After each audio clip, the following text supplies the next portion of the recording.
Hello, folks. Good evening, and welcome to this very special session of Tadaima Book Club with George Takei. We're going to hear first a reading from George's forthcoming book, They Called Us Enemy, and then we'll have a live Q&A. So please leave some questions for George in the comments, and we'll look forward to talking about them. And thank you so much, George, for sharing your time with us and sharing your work. I'm really looking forward to the conversation.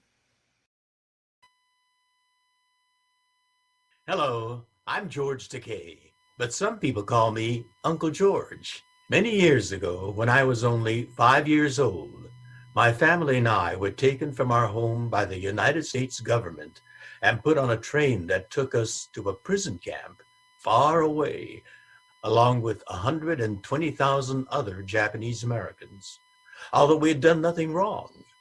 Just because we were Japanese Americans and we looked like the soldiers from Japan who had attacked the United States.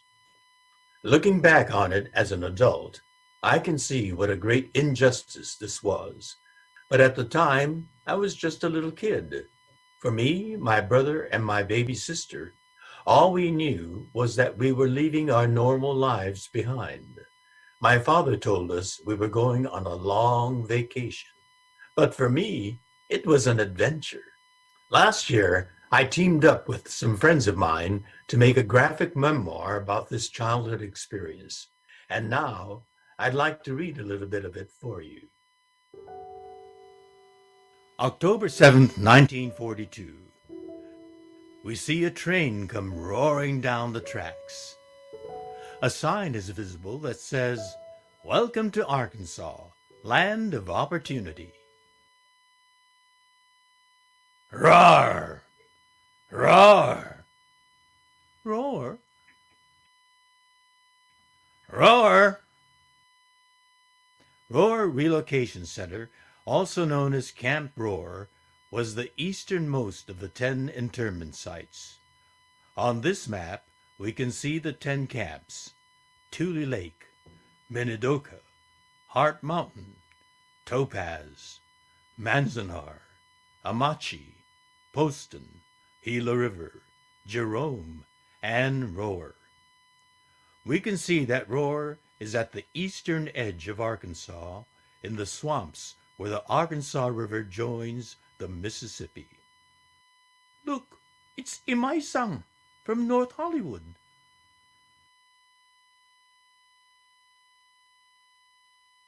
Soon we were lined up under the hot and heavy Arkansas sun. Takei, family of 5, Takekuma, Takei and family, right here.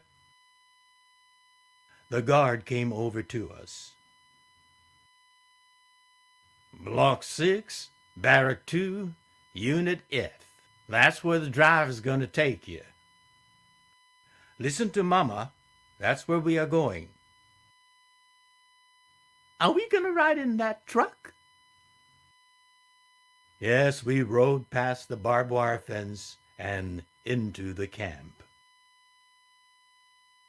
Camp Roar had 33 blocks. Each block was designed to house 250 people. At its peak, Roar was home to nearly 8,500 Japanese Americans. You can see that I wasn't too sure about this place. Daddy?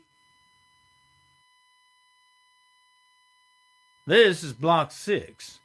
Your housing is located in one of the following. I'm going to find our barrack. You boys do as Mama says. Kaka! You know what that sound is? No, what is it?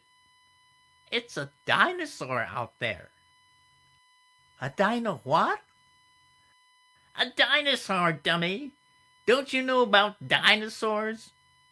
They're great big monsters that lived millions of years ago. And then they died. They died? Then how come we hear them out there? Well, the only place they didn't die is right here in Arkansas. That's why they put this fence up. to keep them caged in. Okay, I found 62F. That looks heavy, Mrs. Takei. She never let anyone carry that bag for her. Not Daddy, and not this young man lending a helping hand. It's so hot! Finally, we reached our barrack. Here we are.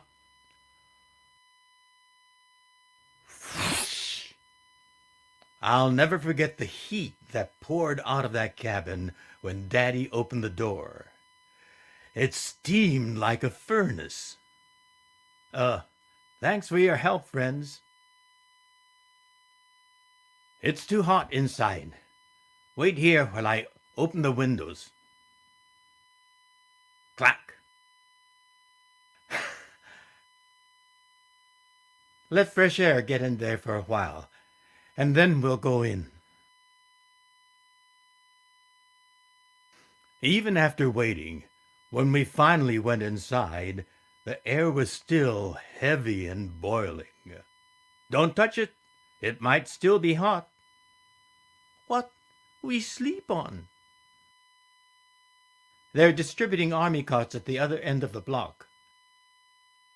I'll get some people to help me carry them here.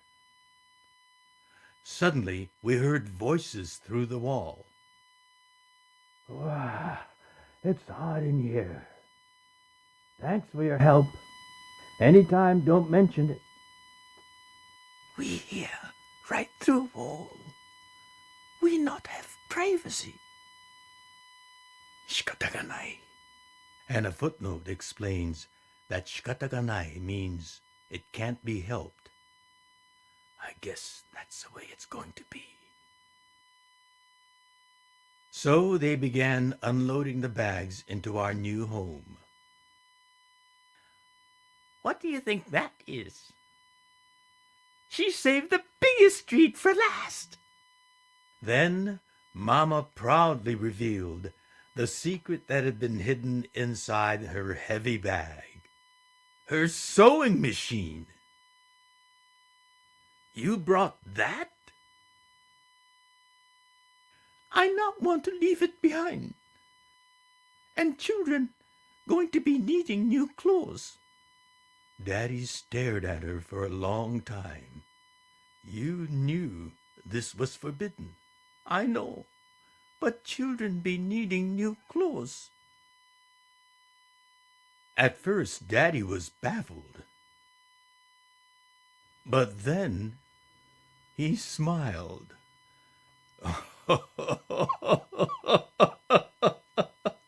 And you knew this was forbidden.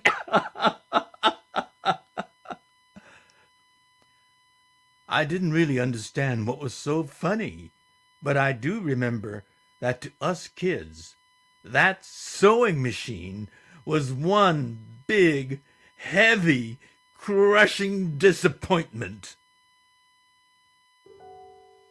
Setting up our new life in Roar immediately became priority number one. We see Mama working with her sewing machine. Mama began the impossible work of making a home for us out of a rough-hewn single room. She ran up curtains made from government surplus fabrics.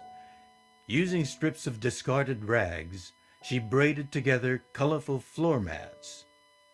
We see Mama washing our clothes and playing with the three of us kids. About the only thing Mama didn't have to do was cook. But to her, it was no relief. The kitchen was just one more aspect of caring for her family that she was denied. One more loss. I realize now that besides comforting us, perhaps everything she did was also her own statement of defiance. Thank you so much for joining me. I hope that you'll read the rest of the story for yourself and talk about it with your family and friends. It's so important that we understand what happened in the past so that we can stand up to injustice today and work together for a future where everyone is treated fairly with liberty and justice for all.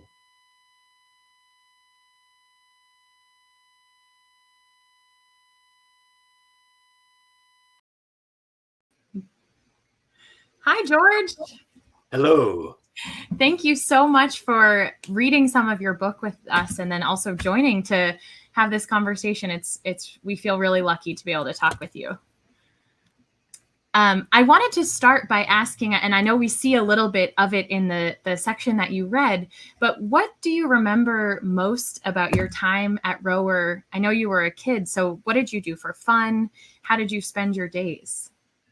Well, actually, I have fond memories of Roar because I'm a Southern Californian kid, and I'd never been to the swamps before. And beyond the barbed wire fence, and some was the swamps, the bayou that the people of Arkansas called it, and some of it came under the barbed wire fence to us. And so it was a wonderland catching butterflies and little black fish that swam around the edge of the bayou and caught them and put them in a jar. And I woke up in the morning and watched them, looked at them every morning, and miraculous things happened. These little black fish one morning had little bumps on the side, and the next morning the bumps got larger, and then the third morning it looked like legs. And before I knew it, the tail fell off and they escaped from my jar. The fish had turned into frogs. Magical. Oh, that's great. Oh, and do you remember, did you sit with your family in the mess hall? Did you eat most of your meals with your parents? And what kinds of food do you remember eating when you were there? Well, that was the big event for us, the 3 meals. And we did eat as a family, although my father was a block manager. So he tried to eat with us as often as he could, but he was always being taken away by some emergency or some meeting down at the administrator's headquarters and got delayed. But we tried to eat as a family. My mother insisted that we eat with her. Some of the older kids tended to eat eat with the other kids, but we always ate with our family. And as a teenager, I had many discussions with my father after dinner, and he told me in one of those conversations that one of the early meals was made up of beef brain. No one had heard of beef brain before. It was my father said I had it, but I don't remember it. It was this pile of kind of brownish, reddish glop. And he said that that evening, the latrine got a lot of business.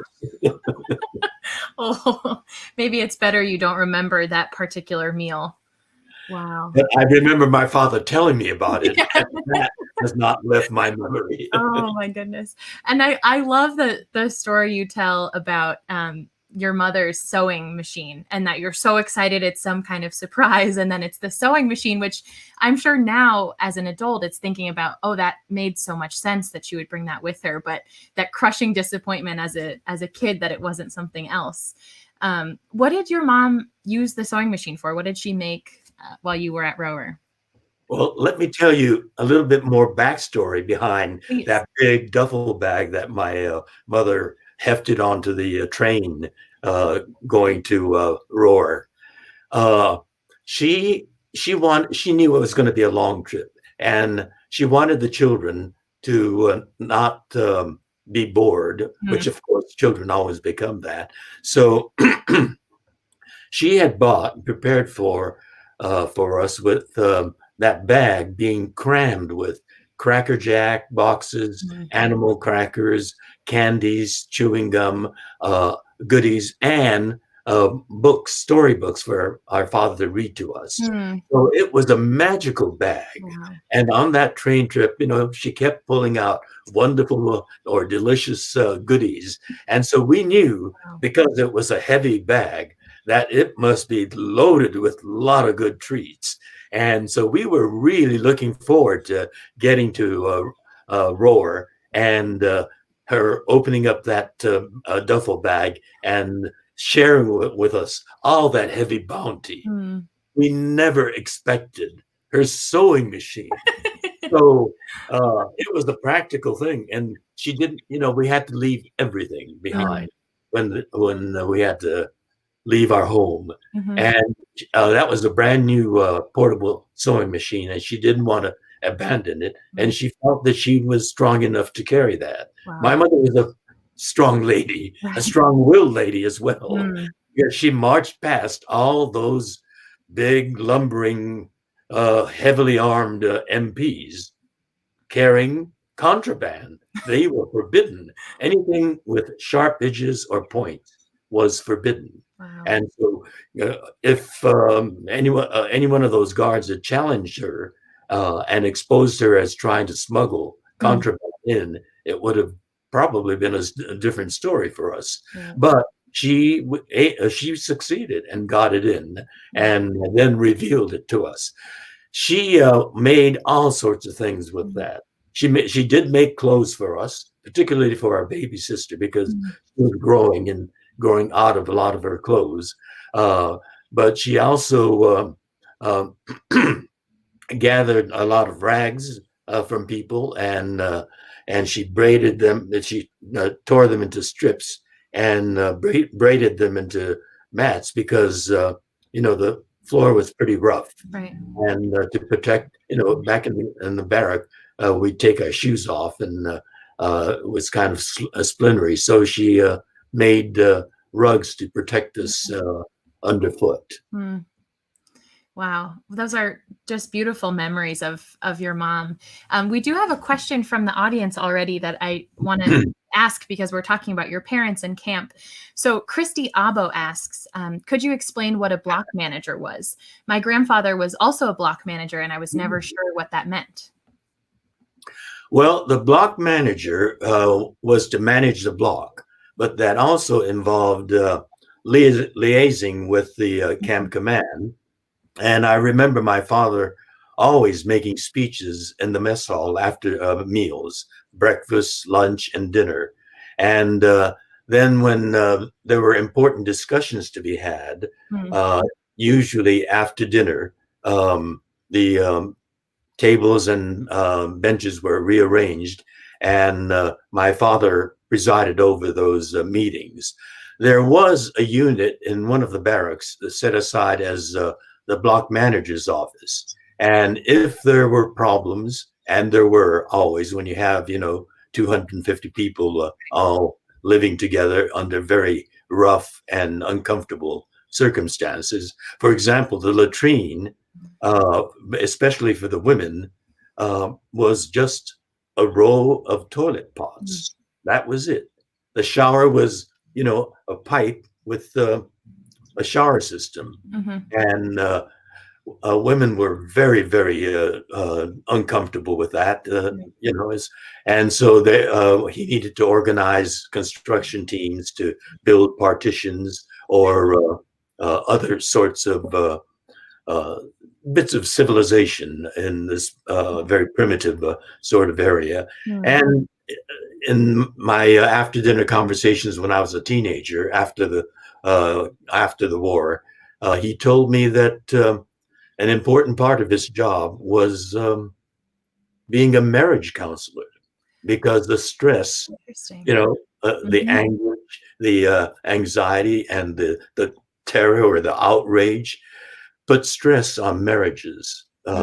And he had to try to calm them down. He did not succeed all the time. There were marriages that broke up in camp. So he was, the block manager's job was to keep things managed in that block, and also be the link with the camp command. And I think that was an elected position, right? Or a chosen by the community position. So your father must have been a fairly, well-respected person before, or at least, when folks got there, for him to be chosen as, such an important figure in helping so many different aspects of life in camp. I noticed, this is another memory I have. On that train ride to Arkansas, my father was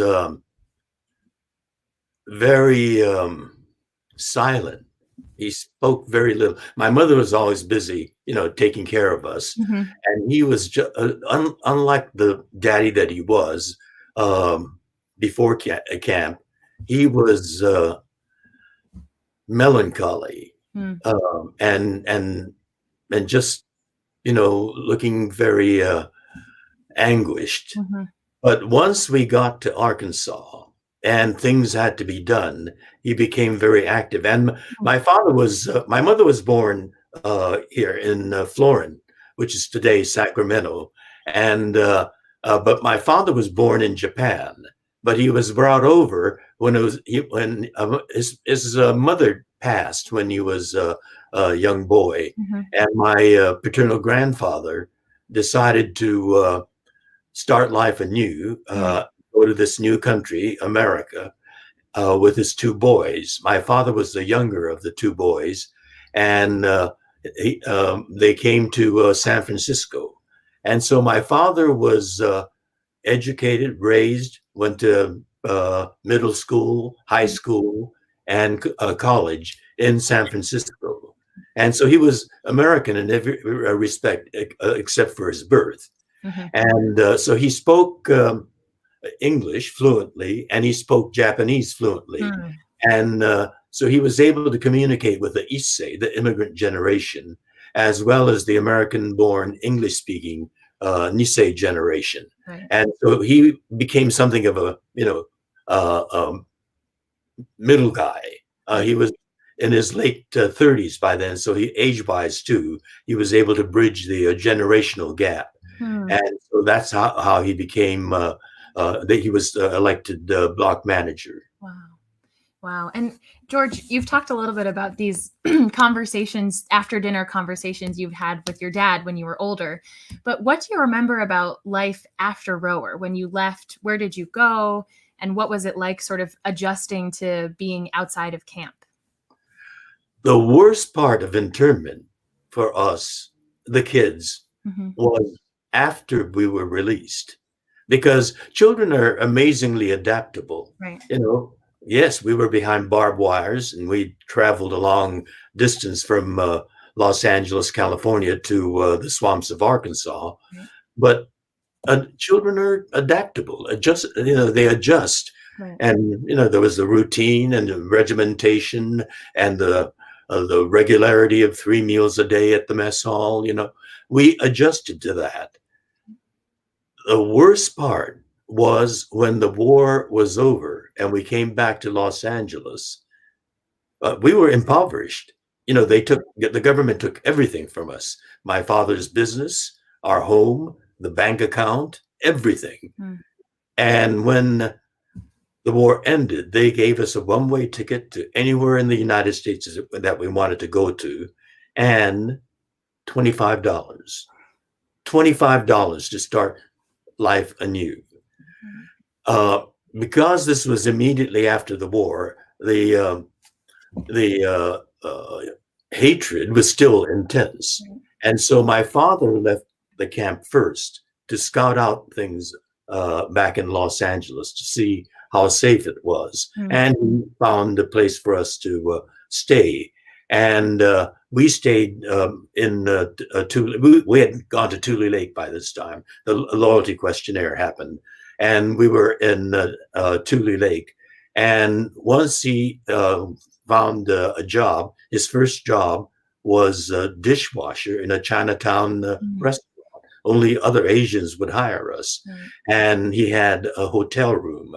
And so he wrote my mother and said, come on down. So the kids and my mother took the train down. And so I left when I was 5 years old, just barely 5 years old, a few weeks after my fifth birthday. And so coming, as my parents said, back to Los Angeles was for me a brand new experience. Hmm. We lived in on Garnet Street, and so I didn't know downtown. And here, the train arrived at the train station, and here were these tall buildings, and they pointed out that white uh, City Hall building, elegant shaft. It was just a dazzling place, and so my father was there to greet us, and we took the streetcar and got off, and the streetcar went down Broadway, and it was a dazzling experience. I'd never seen. This was afternoon, daylight, colored lights, lines that zigged and zagged, and lights that bubbled and popped, a movie palace marquees, yellow light, the yellow lines, blue lines, red lines, lights that bubbled. I was just blown away by that. And there were all these department stores, and here we were on the streetcar, which I had never ridden before, and see all this wondrous city, and department stores with these mannequins looking like unearthly white-faced women poised like that, wearing fashionable dresses. And then we got off at 7th Street, or maybe 8th Street, and we started walking with our luggage. We crossed Spring Street, which my father said was the Wall Street of the West, the financial district. And then we crossed Main Street, and that's where all the sailors and soldiers were. And the smell that came out of the what I thought was restaurants was rich with alcoholic aroma. And there were different kinds of theater there that had great big, huge, twice life-size cutouts of buxom women with names like Tempest Storm. And we went past that, and then it got dirty and seamy and smelly. The smell of human excrements. And it was Skid Row, and scary, ugly, smelly people leaning on the walls, sprawled on the sidewalk, staggering about. And we all kind of straightened up and clung on to our parents. And we went to the Skid Row Hotel, and the chaos there was unbelievable. The stench and the smell and the scary people, but the shrieking of the people, derelict women pulling each other's hair and fighting and falling down on the sidewalk, and the sound of the sirens, ambulances, police cars shrieking, and at night our hotel room would glow red with the light from the police cars. It was a horrible place. In fact, once we were walking down the sidewalk, and this derelict came at us, staggering at us with his eyes, glaring at us, and we froze. And I think my father was getting ready to fight him, and then suddenly he collapsed in front of us and barfed, and my baby sister shrieked, "Mama, let's go back home," meaning back behind barbed wire fence. So coming home was the worst part of the internment, as we remember it. Right. What do you remember about your parents during that time after camp? Like they kept you all together and kept going, but what do you remember about them? Well, my father, as I said, had this dishwasher job, but because he was block manager in both camps, in Rower in Arkansas, as well as Tule Lake, he was no longer a block manager, but people came to him for advice and assistance and so whatever help he might be able to give them. So he opened up an employment office in Little Tokyo, where Japanese village is today. Where, if you know a Japanese village, the Omasa restaurant, Okay. that location at the entrance to Japanese village, there Mhm. was a square brick building there, Okay. and Moline Alley right next to it. And he opened an employment office there and helped other returning Japanese Americans, and there were hordes of them. Wow. The hotel we were in was all Japanese American returnees, and down the block there was another hotel that was all Japanese American returnees. And so he helped them get jobs, but they were all the kind of jobs that he had. You know, he did the dishwashing in the morning, and then he went to the employment office, and my mother helped out. You know, filing and alphabetizing and answering phones, and but the jobs that he could find for these people were jobs like that: dishwasher, janitor, gardener, and my mother kept saying, you know, his fee would have been a tiny fraction of a pittance. And she said, we got to do something different. The children have to eat. Right. And so after about 3 months of that, he found a dry cleaning store in shop in Boyle Heights in East LA. And he was he was a good businessman. He bought it cheap and built it up and sold it for a profit. But so from Skid Row, we went to the Mexican American barrio, all Mexican American. And all my classmates, all my friends in the neighborhood were Mexican American. So we went from an all Japanese American concentrated community to briefly Skid Row, a horrible place, into an all Mexican American community. And I had friends with nicknames like Lata, Pelon, Chichi. And I'd walk home from school, and one of my friends might invite me to his mother's kitchen for a snack, after school snack. And I'd walk in there with him, and the kitchen had this wonderful, rich aroma of fresh steamed tortillas. And she would get the tortillas and put frijoles and smear it on it and roll it up. And I still have tortillas occasionally because it reminds me of that wonderful taste. And that's why I can speak Spanish. I had my basic Spanish lesson in Boyle Heights. And then I took Spanish in junior high school, and my minor in college was Latin American studies, and my major was theater arts.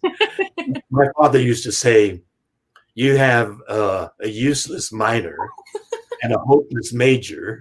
I'm going to be supporting you for the rest of your life." Well, I showed him. You definitely did. Oh my gosh. George, do you remember ever talking with those friends about what had happened to you during the war? Did that ever come up with your classmates? No, they didn't ask and I didn't tell. Don't ask, don't tell. Oh, no. Wow. So when did you start sharing the story that, you know, now you are such a spokesperson for sharing this history, but when did that begin for you? And did you talk about this with your parents? Because we had a question from the audience earlier. That's not something that's, you know, my grandmother never talked about camp with my dad, except to say that she was in camp. But it sounds like you had more of these conversations with your parents. And then, you know, when did you start sharing these stories to a broader audience?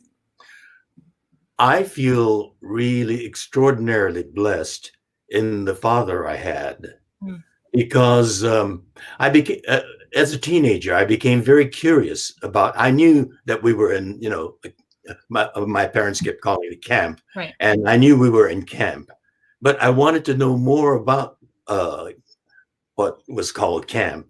Because I remember the barbed wire fence and the sentry towers. And so I started reading history books. Couldn't find a thing. This is back in the 1950s. I couldn't find a thing about the internment in the history books. I thought maybe civics books might have something about it. Mhm. Couldn't find a thing, but I read about what the United States is supposed to stand for, Mhm. the ideals, due process. When you're arrested, you have a right to know what the charges are. Mhm. And then you have the right to challenge those charges in a court of law. Mhm. And if those charges prove to be true, then you're punished. But in our case, there were no charges. Right. There was no trial, no due process, which is a central pillar of our justice system. Right. How come? And I read about Abraham Lincoln, the government of the people, by the people, and for the people. How could something like what happened to us happen when those are the ideals that guide the United States of America? Right. And the only place that I could go to for discussion on it was my father.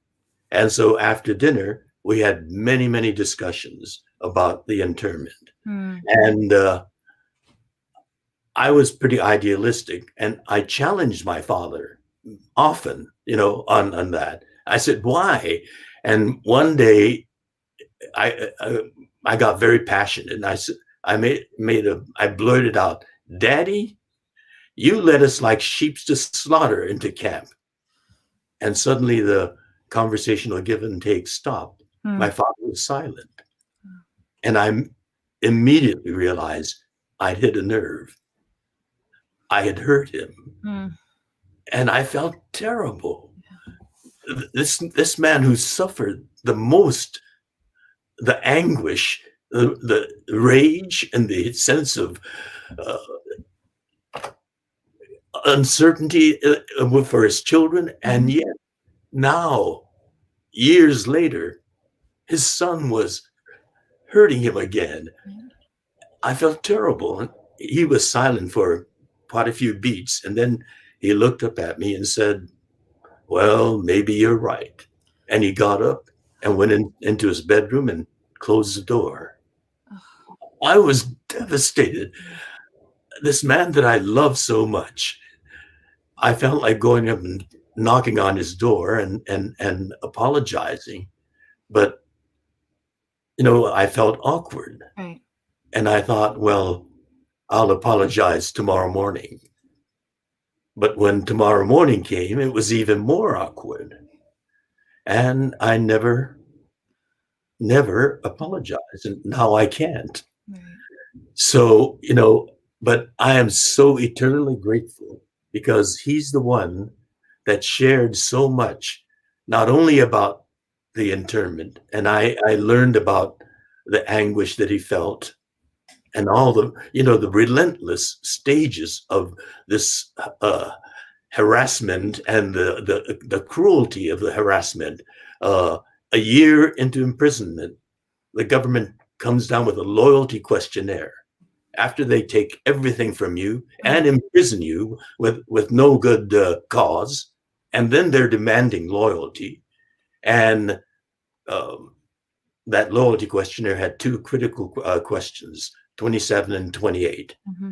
Question 27 asked, I'm paraphrasing, but essentially it asked, will you bear arms to defend the United States of America? They were being asked to abandon us. By that time, I was 6 years old. My brother was 5. My baby sister was a toddler. Mm. They were being asked to abandon us and bear arms to defend the nation that's imprisoning us. Mm. It was preposterous. They answered no to that. Question 28, the other key question, was one sentence with two conflicting ideas. It asked, will you swear your loyalty to the United States of America and forswear your loyalty to the Emperor of Japan? Forswear our loyalty to the Emperor of Japan. We had no such loyalty to the Emperor. And for the government to presume that we had a pre-existing racial loyalty, a genetic loyalty to the Emperor was offensive. So if you answered no, meaning I don't have a loyalty to the Emperor to forswear, that no applied to the first part of the very same sentence. Will you swear your loyalty to the United States? it was a no-win question. If you answered yes, meaning I do swear my loyalty to the United States, then that yes applied to the second part, meant you are confessing that you did have a loyalty to the emperor, and now we're prepared to forswear it and re-swear your loyalty to the United States. Hmm. Both my parents said, this is ridiculous. This is outrageous. This is insulting. This is stupid. Whatever idiot that put together a question like that, they answered no, and they were categorized as disloyal. The disloyalty is the stupidity of the government. Right. But the amazing thing is thousands of young Japanese Americans were so desperate to prove their loyalty that they bit the bullet, swallowed the bitter taste, and answered yes to those offensive questions. Hmm. And they were taken from behind barbed wire imprisonment, put into a segregated all Japanese American unit, the 442nd Regimental Combat Team, and sent to the battlefields of Europe, where they fought with incredible courage and many with ferocious heroism. And they were incredible fighters.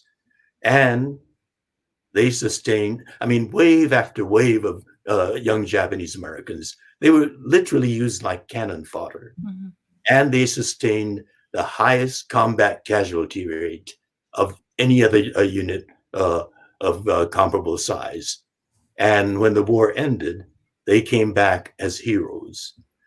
But there was another group of young people. Mm-hmm. They were primarily from the camp that your grandmother was in, Heart Mountain, Wyoming. Mm-hmm. They said, I'm an American and I will fight for my country, but I will fight as an American. If I can report to my hometown draft board with my family back home, I will have something to fight for. I would be like any American. I will fight as an American, but I will not go as an internee, leaving my family in imprisonment to put on the same uniform as that of the sentries guarding over my family. I will fight as an American. Mm-hmm. This was a gutsy stance to take on the full might of the United States government, but it was a principled stand. Mm-hmm.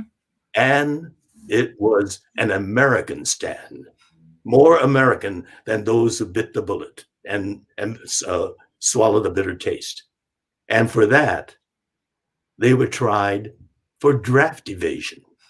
Can you imagine trying to draft people out of a prison camp, and when they stand on principle, to try them for draft evasion, and found guilty, and they were transferred from a barbed wire American concentration camp into Leavenworth Federal Penitentiary.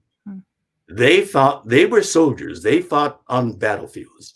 Their battlefield was behind the tall concrete walls of a federal penitentiary, where they were subjected to insults and harassment and assaults. But many of them knew judo, and they let them know how strong they were, and they quickly got their respect.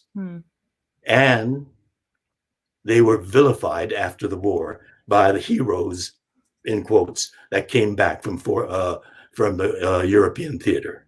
So there is such a complex history behind the internment, and most Japanese Americans don't know that part of the story. My family, my parents, because they were no-nos, they were transferred to a segregation camp, Tule Lake. And this became the most important, symbolically, the cruelest of all camps. And it was also the largest of all camps. Most camps had a population from about 6,000 to about 11,000. Mm-hmm. Tule Lake was 18,000 people. These were the no-nos that were classified as disloyals. And this was the cruelest of all the camps.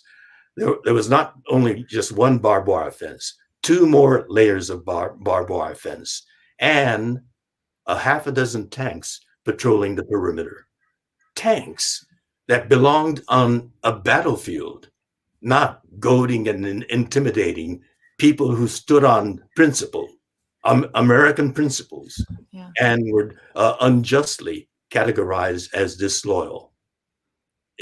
And the people in Tule Lake, those that had construction experience, were forced to build their own jail in a concentration camp, a concrete structure that became the jail. And we referred to that as the stockade. Mm-hmm. And many of the young people there were goaded by the government into radicalism. They became pro-Japan because, they're going to call us enemy aliens. Well, if that's what they're going to call us, by gum, we'll show you what kind of enemy you have to deal with. I mean, this is years, a couple of years of relentless goading by the government.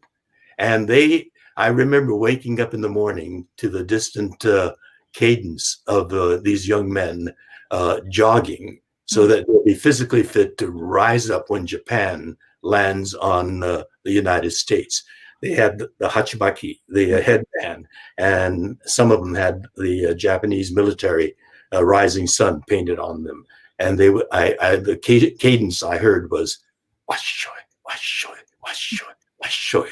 And when they ended their jog, they would end their run with "Banzai, banzai, banzai."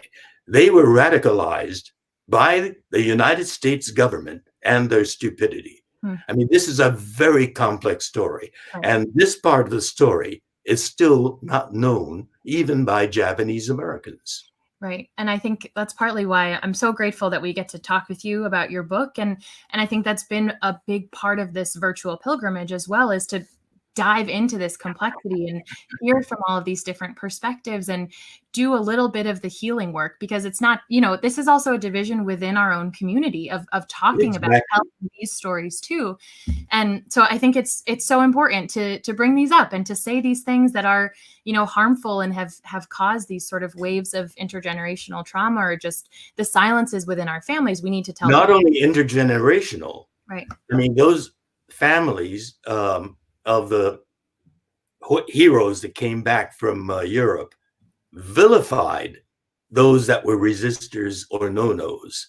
And there were some horrible tragedies that happened as a result of that kind of community conflict, which still exists to this day.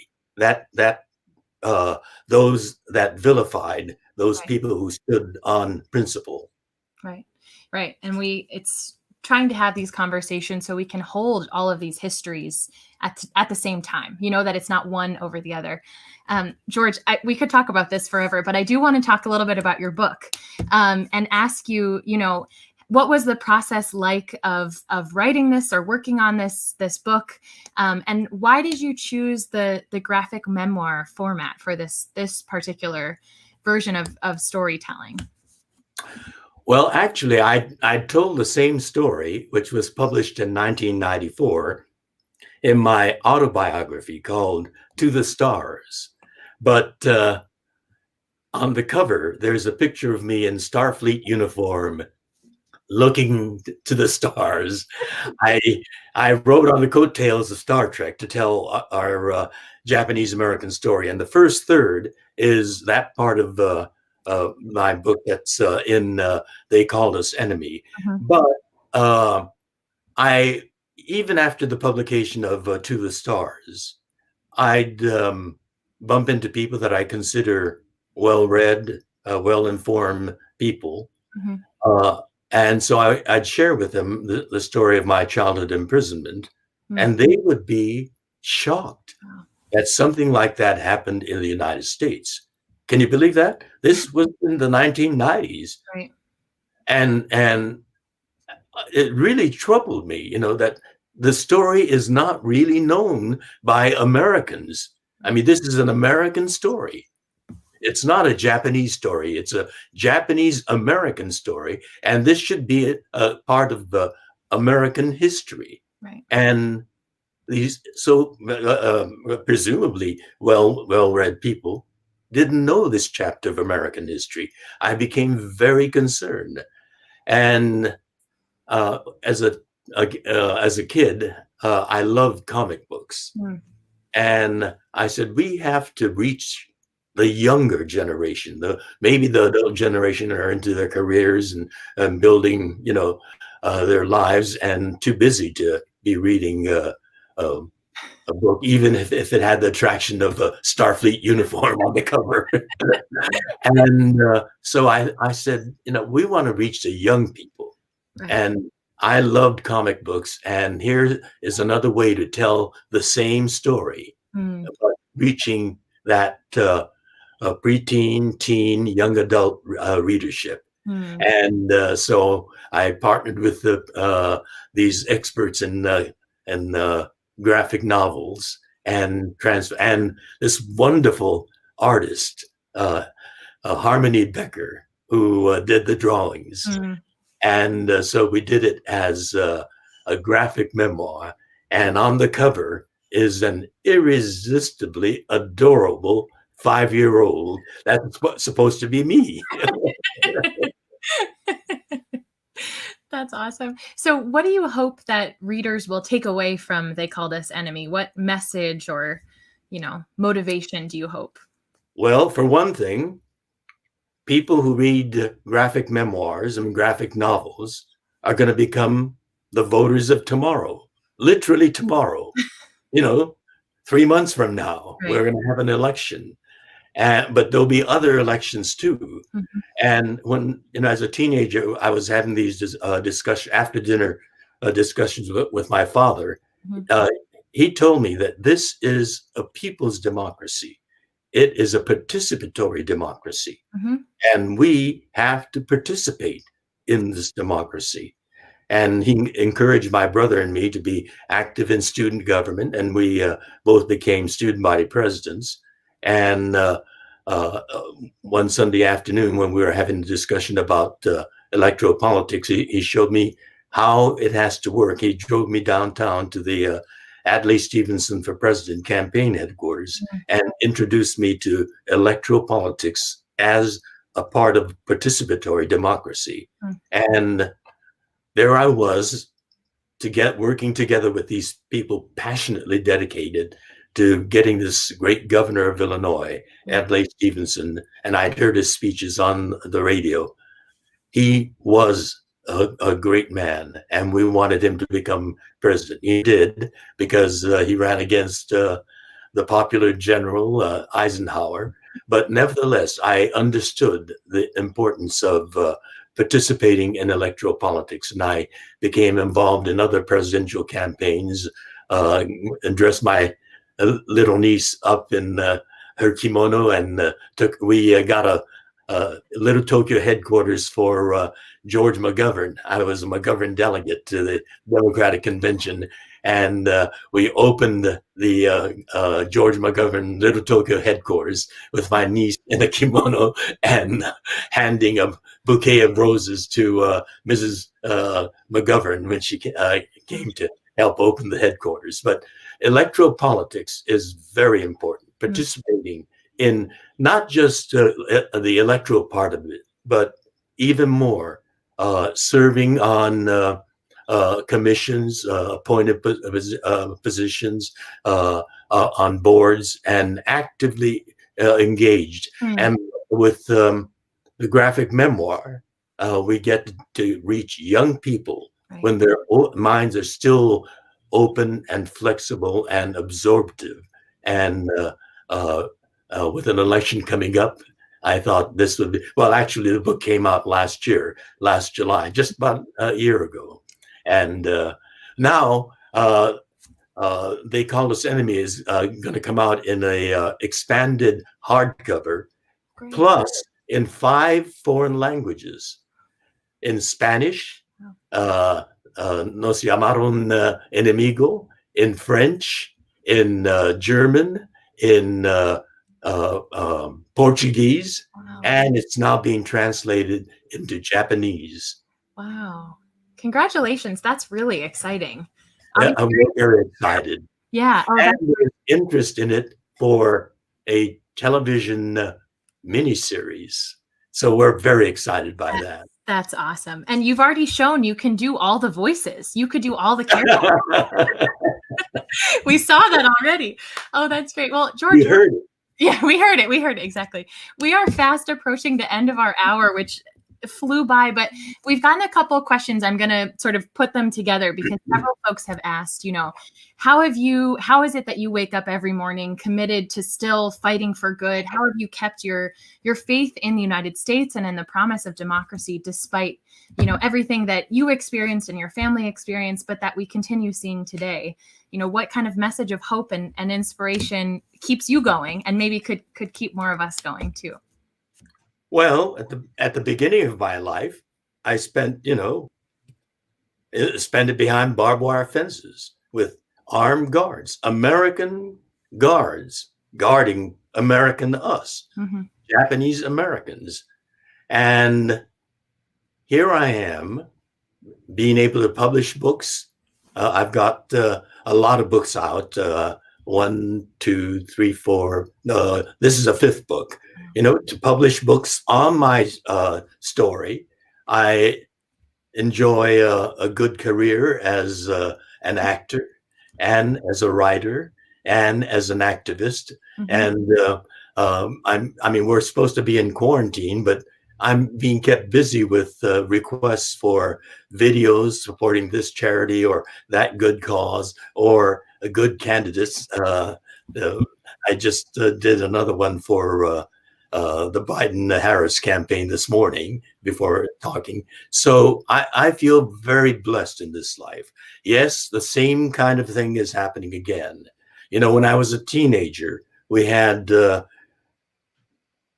civil rights movement going. And I was active in the civil rights movement. I did a civil rights musical called Fly Blackbird.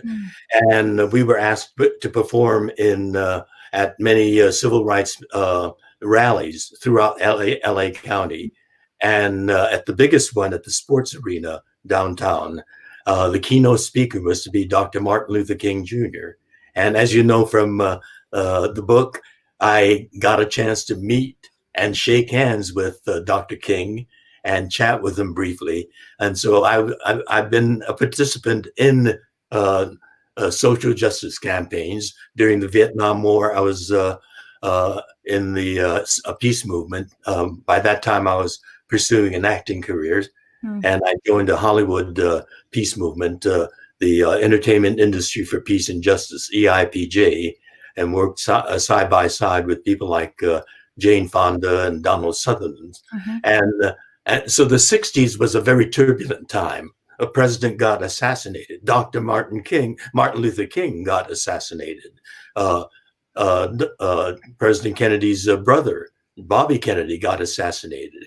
And so it was a terrible time, but at the same time, democracy was challenged and it survived that turbulence. And here we are again in a different kind of turbulence and with an election facing us. We've got to be active participants in our democratic process. And so, yes, history goes in cycles. If you are a negativist, you can't participate. That's not going to happen. No, we're going to lose. That's too far.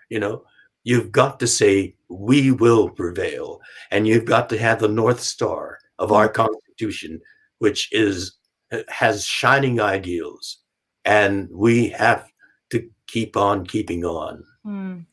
Wow. Thank you so much, George, for those words and for taking the time to share your book and your thoughts with us. This has been so special.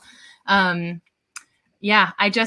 so grateful. Hanako, you can't see her, but she's backstage dancing. She's very, very excited. Thank you so much, George. And thank you for contributing to the opening ceremony of Tadaima and the closing ceremony. That will be live at 6 p.m. Pacific tonight. So folks, stay tuned. And thank you, George. Take care of yourself. And thank you for being an inspiration to so many of us. As we say in Starfleet, live long and prosper.